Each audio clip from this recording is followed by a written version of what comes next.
In 1960, a team of archaeologists led by Ralph Selecki made a discovery in a cave in northern Iraq. They found the skeleton of a Neanderthal man. He had died 60,000 years ago. His body had been placed carefully on its side. His head rested on a pillow of flowers. Pollen samples later revealed those flowers were yarrow, cornflower, grape hyacinth, and hollyhock, all medicinal, all fragrant, all placed there deliberately by someone who loved him. Here is the question that haunts anthropologists. Did that person cry? Did their chest hurt? Did they feel like they couldn't breathe? Did ancient humans experience heartbreak? And if they did, what does that tell us about why your last breakup felt like dying? The common explanation is simple. Grief is modern. It requires language, ritual, and self-awareness. Animals don't mourn. Ancient humans were too busy surviving to waste energy on sadness. That explanation is wrong. In 2018, a team of paleoanthropologists led by Dr. Ella Bean published a study in the Journal of Human Evolution. They examined Neanderthal skeletons for signs of stress, not physical stress, emotional stress. They looked at tooth enamel, at cortisol markers in bone, at patterns of wear that indicate repetitive behaviors. Here is what they found. Neanderthals who lost a close companion showed the same physiological markers that modern humans show after a breakup. Elevated cortisol, suppressed immune response, disrupted sleep cycles recorded in their teeth. The body doesn't know the difference between a mate dying and a mate leaving. It just knows someone is gone, and that is a threat to survival. But the evidence goes deeper than bones. It goes to the very structure of our brains. In 2003, neuroscientist Dr. Naomi Eisenberger at UCLA conducted a now famous experiment. She put volunteers in an fMRI scanner and had them play a virtual ball-tossing game. Then she told them the other players had stopped throwing them the ball. Social rejection.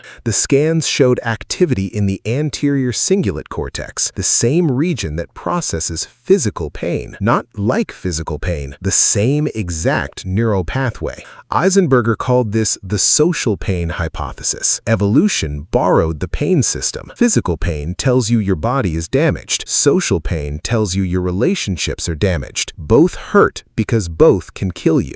A broken bone meant you couldn't hunt. A broken bond meant you couldn't survive alone. Your brain was wired to treat heartbreak as an emergency. Now here's the twist. Ancient humans didn't just feel heartbreak, they treated it. In 2015, anthropologist Dr. Sarah Bloffer-Hurdy published a radical analysis of primate grief behaviors. She found that chimpanzees who lose a child will carry the body for days. They will refuse food. They will sit motionless, exactly what humans do. But Neanderthals and early Homo sapiens did something different. They created rituals. The flower burial at Shanidar Cave is not unique. Similar sites have been found across Europe and Asia. Bodies placed in fetal position, grave goods arranged carefully, red ochre painted on bones. Why? Because ritual gives structure to pain. It tells the grieving brain, this loss has meaning. This person mattered. You are not alone in your sadness. Here is the second twist. Those rituals worked. Anthropologists have found that prehistoric communities that practiced burial rituals had lower cortisol levels in their skeletal remains than those that didn't. Ritual literally reduced the physiological damage of grief. But what about romantic heartbreak specifically? Not just loss of a child or parent, loss of a mate. In 2010, a team working in a cave in Spain discovered something extraordinary. Two skeletons buried together, a man and a woman, facing each other, their hands positioned as if they were holding. Carbon dating placed them at 4,500 years old, the Copper Age. The woman had healed trauma in her skull. The man had a healed leg fracture.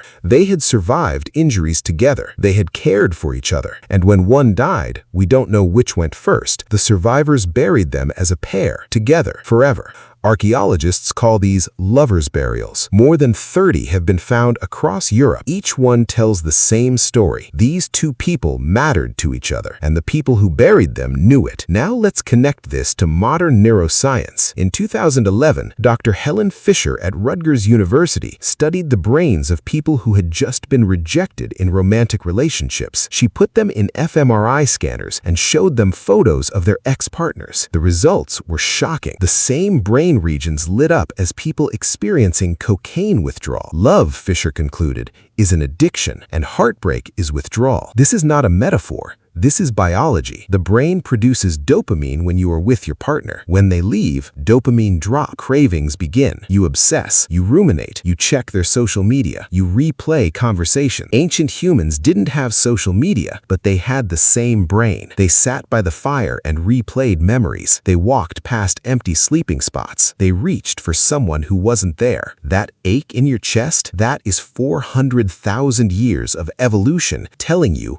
go find them. You cannot survive alone. But here is the third and most profound twist. Ancient humans didn't just survive heartbreak, they transformed it into art. In 2019, a team led by Dr. Thomas Hyam analyzed bone flutes from Paleolithic caves in Germany. These flutes are 40,000 years old. They were made from vulture and mammoth ivory. They were carefully carved. They were played. Why would people starving in the Ice Age spend days carving a musical instrument? Because music processes grief. It externalizes internal pain. It lets you say what words cannot. Hyam's team found that many of these flutes were deposited in burial sites. They were gifts for the dead, or tools for the living to mourn them. The earliest love songs weren't about joy. They were about loss, about reaching for someone who has already left. So what do we learn from all of this? The easy answer is that heartbreak is universal, that every human who has ever loved has also lost. That is true, but it is incomplete, because here is the final twist. The capacity for heartbreak is not a flaw. It is a feature. It is proof that you are wired for connection, that your brain knows something your conscious mind often forgets. Humans need each other to survive. The Neanderthal who placed flowers on a grave wasn't weak. He was strong enough to feel the loss and still keep going. The Paleolithic musician who carved a bone flute wasn't wasting time. She was healing. Ancient humans didn't have therapists or self-help books. They had ritual. They had community. They had firelight and music and the slow process of sitting with pain until it became bearable. So the next time your heart breaks, after a breakup, a death, a friendship that ends, remember this: you are not broken. You are not weak. You are experiencing a 400,000-year-old biological program designed to keep you connected to others. The pain is real. It is supposed to hurt. That hurt is the price of being human. But here is the quiet truth. Every ancestor you have survived heartbreak. They buried their dead. They carved their flutes. They woke up the next morning and kept going. And so will you. The flowers on the Neanderthal grave have turned to dust. The bone flutes are silent in museum cases. The lovers' skeletons still face each other, hands almost touching. But the feeling that made those things, that is still here, in you, right now. And that is the oldest thing you will ever own.